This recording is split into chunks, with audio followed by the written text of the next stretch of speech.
परमपिता परमात्मा और उनकी सभी पवित्र आत्माओं को नमस्कार। परमेश्वर के सच्चे, अनादि, अविनाशी नाम के गुणों को पढ़कर मन में जिज्ञासा पैदा होती है कि परमात्मा के गुणवाचक वर्णनात्मक नामों का सृजन तो परमात्मा के भक्तों ने किया है, तो फिर उसके अनादि अविनाशी नाम का सृजन किसने किया है? परमात्मा के वर्णनात्मक नाम लिखने, पढ़ने, बोलने में आते हैं तो परमात्मा के अनादि अविनाशी नाम का स्वरूप कैसा है? आदि ग्रंथ में बताया गया है कि परमात्मा अजन्मा है, वह स्वयं है, अर्थात अपने आप से है। परमात्मा ने अपना सृजन करके नाम का सृजन किया। परमात्मा वृक्ष के समान है और नाम उसकी दया मेहर से उस वृक्ष पर लगा हुआ फल है। परमेश्वर की तरह उसका नाम भी अगम अरूप है। परमेश्वर का नाम आदि अंत से परे है। सारी मायामयी रचना तीनों गुणों और समय स्थान की सीमा के अंदर है, परंतु परमात्मा का नाम शब्द माया और काल के प्रभाव से ऊपर है। प्रभु का नाम प्रभु की तरह ही माया से रहित है। वह नाम मन, बुद्धि और कल्पना की पकड़ से ऊपर है। वह नाम परमेश्वर की तरह सर्वव्यापक होने के कारण प्रत्येक जीव के अंदर है, परंतु उसकी पहचान पूर्ण गुरु की कृपा से ही होती है। जो परमात्मा मायामयी सृष्टि से निर्लिप्त है, वह नाम के रूप में सारी सृष्टि में समाया हुआ है। पूर्ण पुरुषों ने त्रिलोकी को 3 लोक कहा है और परमात्मा के निज धाम को 4था लोक कहा है।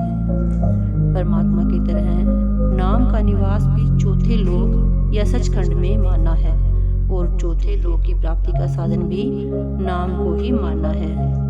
सतगुरु की कृपा से 4थे पद की सहज अवस्था प्राप्त हो जाती है, तो इसके साथ ही प्रभु के निर्गुण नाम का भंडार भी प्राप्त हो जाता है। 4था लोक ही निर्गुण निराकार का निवास स्थान है और वही उसके नाम का भी निवास स्थान है। सृष्टि के सारे जीव, सभी शक्लें और पदार्थ, खंड ब्रह्मांड आदि नाम पर ही आश्रित हैं। सारे ग्रंथ शास्त्र भी नाम के आधार पर खड़े हैं। जिस जीव को परमात्मा दया मेहर करके अपने नाम के साथ जोड़ देते हैं, उसको परमात्मा के निज धाम 4थे लोक पहुंचने का सौभाग्य प्राप्त हो जाता है। भाव यह है कि परमेश्वर का निज धाम ही सच्चे नाम का धाम है। सर्वशक्तिमान परमात्मा सारी सृष्टि का कर्ता है। गुरु घर की वाणी के अनेक प्रसंगों में सृष्टि को परमात्मा के हुक्म, उसके भाणे या रजा का खेल कहा गया है। इसके साथ ही नाम को सृष्टि का कर्ता कहा गया है। परमेश्वर ने जो कुछ सृजित किया है, नाम द्वारा किया है और नाम सर्वव्यापक है। परमात्मा का नाम सर्वश्रेष्ठ और परम तत्व है। इसने ही सारी सृष्टि का सृजन किया है। जब तक बिजली की शक्ति पावर हाउस में होती है, वह अरंग अरूप होती है।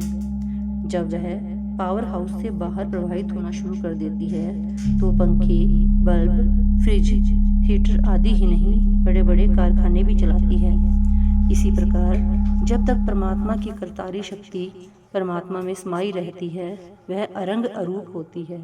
उस समय वह शक्ति रचना से निर्लिप्त होती है। जब वह शक्ति परमेश्वर से बाहर प्रवाहित हो जाती है, तब उस अगम अरूप अनामी शक्ति को नाम कह दिया जाता है। वह शक्ति ही सृष्टि का सृजन करती है, वही इसकी संभाल करती है। जो भाग्यशाली अपनी सूरत को नाम में अभेद कर देता है, नाम उसको परमात्मा में अभेद कर देता है। परमेश्वर से छोटी कोई शक्ति कभी किसी को सर्वशक्तिमान वो सर्वज्ञाता प्रभु के साथ नहीं मिला सकती। परमेश्वर का सच्चा नाम उसका ही रूप है। वह परमेश्वर पूर्ण सामर्थ्यशाली है, इसलिए केवल वही परमेश्वर से बिछुड़ी आत्मा को उसके साथ मिलाने का एकमात्र सच्चा साधन है। Thank you.